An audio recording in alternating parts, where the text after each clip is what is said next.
حیدر صاحب یہ بتائیے گا کہ یہ تو اب سمجھ میں آ گیا، یہ بالکل صحیح ہے کہ آئی ایم ایف کی اب تسلی کرانے کا ڈار صاحب نے فیصلہ کیا ہے۔ بالآخر ہمیں نہیں پتہ چلتا کہ آخر پہلے 4 مہینے گزر گئے، پھر اس کے بعد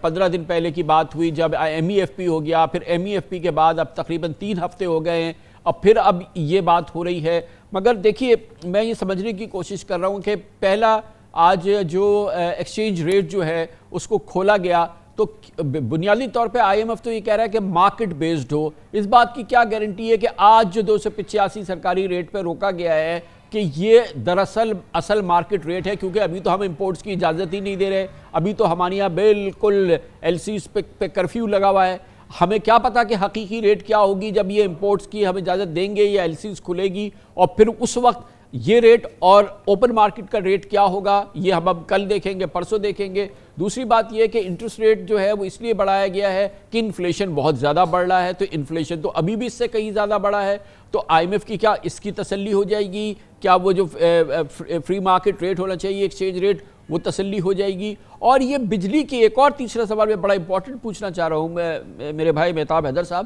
کہ یہ جو 3.5% ہم نے بڑھا دیا ہے، یہ کیا اس بات کی کیا گارنٹی ہے کہ اگلے بجٹ کے بعد جو کہ 2 مہینے بعد یا 3 مہینے بعد آئے گا وہ پھر آگے کنٹینیو کرے گا؟ آئی ایم ایف نے تو صرف ایک کوارٹر کے لیے تو نہیں کہا ہے کہ آپ یہ 3.5 روپے بڑھا دیں، یہ تو آگے بھی کنٹینیو کرنا ہے۔ تو کس کی حکومت ہوگی، بجٹ میں کیا ہوگا، اور وہ آگے کنٹینیو کرے گا یا نہیں؟ کیا ان 3 معاملوں پہ آئی ایم ایف کی تسلی ہو جائے گی بالآخر؟ جی تھینک یو ویری مچ۔ دیکھیں بنیادی طور پہ اس ٹائم جو ہمارا بنیادی پرابلم ہے وہ یہ ہے کہ جب آئی ایم ایف کا پروگرام ریوائیو نہیں ہو رہا تو اس کے نتیجے میں ملٹیپل ریپل ایفیکٹس اس کے جو ہے وہ اکانومی کی مختلف سائٹس پہ آ رہے ہیں۔ آپ یہ دیکھیں کہ پاکستان نے جو قرضے لینے ہیں اس سال وہ کوئی 22.8 ارب بلین ڈالر کی ہم نے بجٹ میں ٹارگٹ رکھا تھا، 7 ماہ گزر گئے ہیں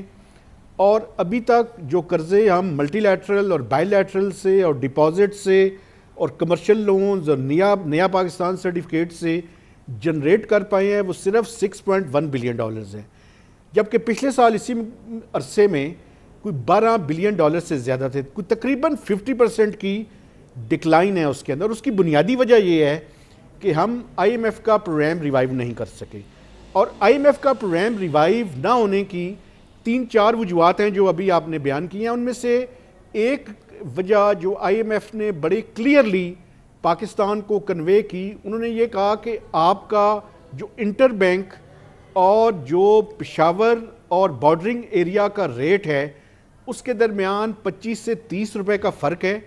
یہ پراپرلی پاکستان کو لاسٹ ویک کنوے کیا گیا۔ حالانکہ آپ یہ دیکھیں کہ ایک طرف ہم فری مارکیٹ یا مارکیٹ بیسڈ کی بات کر رہے ہیں، دوسری طرف ہم نے یہ دیکھا کہ پچھلے 2 ویکس میں اسٹیٹ بینک آف پاکستان کے ریزروز بہتر ہوئے ہیں۔ یہ چائنا کے جو 700 ملین ڈالرز ہیں یہ پچھلے ویکس میں یہ اس کے اندر جو ہے وہ کیلکولیٹ نہیں ہوئے۔ یہ بنیادی طور پہ اسٹیٹ بینک آف پاکستان نے مارکیٹ سے ڈالرز خریدے اور ان کے ذریعے امپروو کیا، لیکن آئی ایم ایف کی شرط تھی، اور آئی ایم ایف کی شرط کو پورا کرنے کے لیے آج ہم نے دیکھا کہ $1 کا میسو قسم کا ڈکلائن آیا ہے۔ کیا آئی ایم ایف یہ مارکیٹ بیسڈ اور ڈالر کی ڈپریسیشن کے بعد یہ سرچارج لگانے کے باوجود کیا آئی ایم ایف کا پروگرام اور انٹرسٹ ریٹ بڑھنے کے باوجود کیا آئی ایم ایف کا پروگرام ریوائیو ہو جائے گا؟ فنگرز کراس، چونکہ اس کی وجہ یہ ہے سر کہ ابھی ایک اور آئی ایم ایف کی شرط باقی ہے، اور وہ یہ ہے کہ ہم نے اپنے جو بائی لیٹرلز ہیں ان سے کنفرمیشن لینی ہے کہ وہ پاکستان کی مدد کریں گے۔ اگر آئی ایم ایف کا پروگرام زیادہ عرصے تک لنگر آن کرتا ہے اور یہ ریوائیو نہیں ہوتا تو ہم پھر اندازہ کر سکتے ہیں کہ کتنی انسرٹینٹی ہوگی۔ فائنانس منسٹر صاحب پچھلے 3 ویک سے، بلکہ جب سے آئی ایم ایف کا مشن یہاں سے ہو کر گیا ہے، وہ کہتے آ رہے ہیں کہ نیکسٹ ویک میں پاکستان اور آئی ایم ایف کا سٹاف لیول ایگریمنٹ ہو جائے گا۔ ابھی تک نہیں ہوا۔ آئی ایم ایف کی جو شرائط ہیں وہ سخت سے سخت ہوتی جا رہی ہیں، اور اب دیکھنا یہ ہے، ساری نظریں اس بات پہ ہیں کہ کیا نیکسٹ ویک میں ہم آئی ایم ایف کو کنونس کرنے میں کامیاب ہوتے ہیں یا نہیں ہوتے۔ مجھے یاد ہے میں نے آپ کے پروگرام میں ہی آ کر یہ کہا تھا کہ اس دفعہ آئی ایم نے اسٹریٹجی چینج کی ہے۔ اور وہ اسٹریٹجی یہ تھی کہ پہلے سٹاف لیول ایگریمنٹ ہو جاتا تھا، اس کے بعد پرائر ایکشن ہوتے تھے. اب پرائر ایکشن پہلے ہیں، سٹاف لیول ایگریمنٹ اس کے بعد ہے، اور وہ بھی نہیں ہوا نا جی. ایکشن تو اب ہم نے دیکھ لیا عمار صاحب کہ یہ آج 7% کی ڈی ویلیویشن، 3% کا ڈسکاؤنٹ ریٹ بڑھنا، 3.5 روپے پر یونٹ بجلی بڑھنا، اور پھر بھی آپ کو بھی یقین نہیں ہے کہ آئندہ چند دنوں میں سٹاف لیول ایگریمنٹ ہو جائے گا. کل تو فرائیڈے ہے، پھر سیٹرڈے سنڈے کی چھٹی، اور ڈار صاحب کے 3-4 دن تو پتہ نہیں کب سے گزر گئے. نہیں جی، مجھے بالکل بھی یقین نہیں ہے کہ یہ ہو جائے گا، کیونکہ جو ابھی حالات چل رہے ہیں اس میں مشکل ہی لگ رہا ہے ہونا، کیونکہ ابھی بھی جو مارکیٹ ریٹ میں اور جو آفیشیل ریٹ ہے اس میں کافی ڈفرینس ہے. آپ نے شروع میں پروگرام کے سٹارٹ میں بولا کہ آپ 300،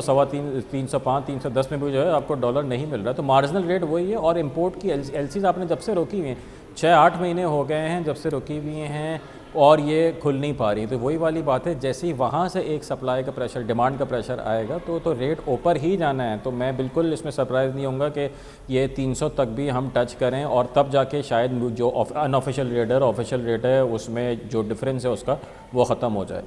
تو ویسے کیا مہتاب صاحب حکومت کے اندر پرائم منسٹر، گورنمنٹ وہ کیا سوچ رہی ہے؟ کیونکہ یہ تو سارا جو کیا دھرا ہے تو ڈار صاحب کہنے اس میں تو کوئی دوسری بات ہی نہیں ہے کہ سپٹمبر سے جب سے آئے انہوں نے سٹال کر دیا پروگرام، پھر ڈانٹ پلاتے رہے وہ آئی ایم ایف کو، دھڑا دھڑ ڈانٹتے رہے. پھر جب موڈیز نے ہماری ریٹنگ کم کی تو پھر موڈیز کو ڈانٹ انہوں نے پلائی. تو جو کچھ اب کیا ہے انہوں نے وہ سامنے آ رہا ہے. کیا گورنمنٹ میں اس سلسلے میں کوئی جتنی پریشانی، جتنی گھبراہٹ ہونی چاہیے وہ آپ کو نظر آ رہی ہے ڈار صاحب کے علاوہ؟ دیکھیں، بنیادی طور پہ اس ٹائم جو گورنمنٹ کے سرکلز ہیں وہ زیادہ بلیم گیم میں ہیں آئی ایم ایف کی بیشنگ کے اوپر، کہ آئی ایم ایف اپنے گول پوسٹ کو چینج کر رہا ہے اور نئی سے نئی شرائط جو ہے وہ پیش کر رہا ہے. اور ساتھ ہی ایک بڑی سگنیفیکنٹ جو بات انہوں نے کی ہے بیک گراؤنڈ ڈسکشنز کے اندر، وہ آپ نے دیکھا بھی کہ میں نے بھی اور باقی ہمارے جو کولیگز ہیں انہوں نے بھی رپورٹ کی ہے.